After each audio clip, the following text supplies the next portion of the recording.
Soyez bénis. Je suis l'évêque Jonas Chantal Yologaza. Je suis ravie de vous avoir comme frère, comme ami, comme fan et puis comme hacker aussi. Alors je viens aujourd'hui vous aider. Je vais donner quelques conseils à certaines personnes qui veulent trouver l'âme sœur. Surtout, je vais commencer par les femmes. Comment savoir qu'une épouse est une mère et une épouse est une maman? Celle qui va fonder le foyer, qui va rassembler les familles, qui va tout faire pour que lorsqu'elle arrive dans une famille disséquée, que cette famille puisse être rassemblée. Moi, je vais vous donner pas mon témoignage avant d'aller dans l'église. Mon témoignage, c'est que le premier homme que j'ai connu, c'est lui qui m'a conservé, c'est lui qui m'a épousé, quoi. Et il est décédé il y a 18 ans, 19 ans. Je suis encore là. Vous comprenez donc que j'ai des bonnes raisons, j'ai une expérience qui parle et qui nécessite que je dise, que j'aide ceux-là qui veulent trouver des épouses. Le premier signe, quand on voit, c'est d'abord, après moi, je vais donner l'exemple de la plupart des femmes. La plupart des femmes, à savoir Séphora, l'épouse de Moïse. Moïse l'a rencontrée en plein service, en train de servir son père. Elle était donc fusionnelle avec son père. Elle était soumise à son père. Elle était très soumise à ses parents.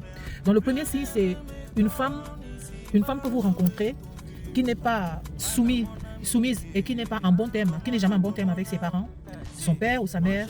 Alors là, il ne faut vraiment même pas vous approcher.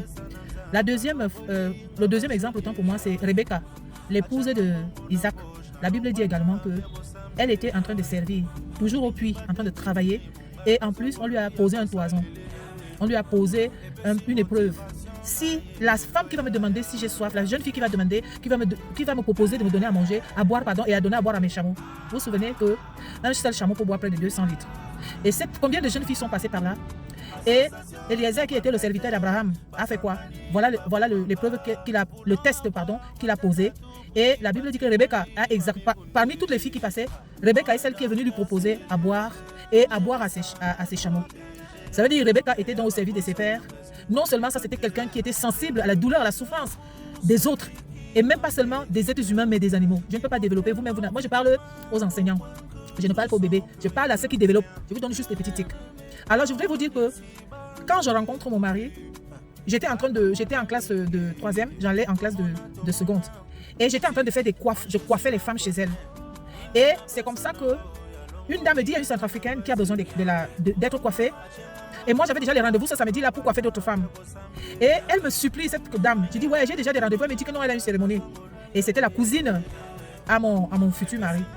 J'ai abandonné tout parce qu'on m'a dit qu'elle était une étrangère. J'ai abandonné les rendez-vous. Et quand je suis arrivée chez elle, elle était en train de se préparer pour la cérémonie.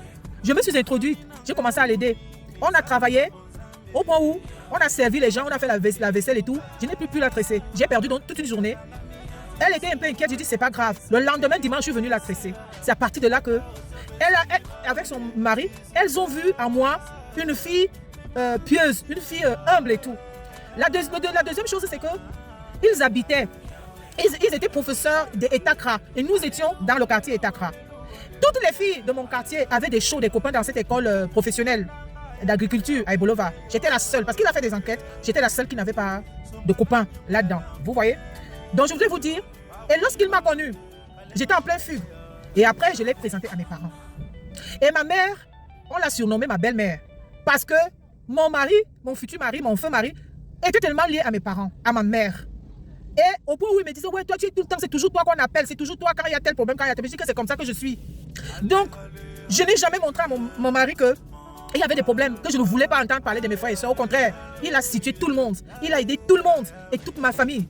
Et c'était vraiment une bénédiction pour cette famille.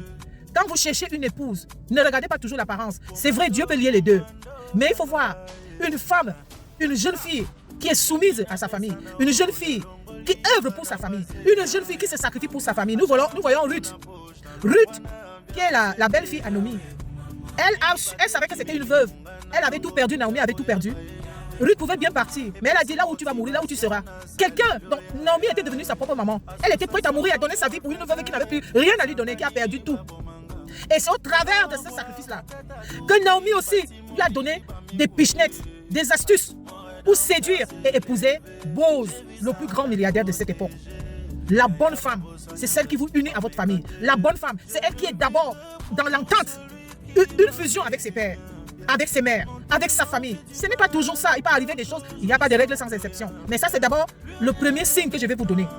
Mais lorsque vous voyez que vous êtes avec une femme, elle ne fait que vous dire comment sa famille n'est pas bien, elle ne fait que vous dire comment elle ne veut même plus rester, comment c'est noir, comment c'est mauvais.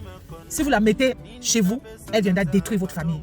Je vais vous dire, voilà la première chose. Le premier signe, c'est qu'elle soit travailleuse, soumise à l'autorité parentale, qu'elle soit puérile, qu'elle soit, comment on appelle ça, qu'elle soit pieuse, qu'elle ait des valeurs, qu'elle respecte et honore ses pères.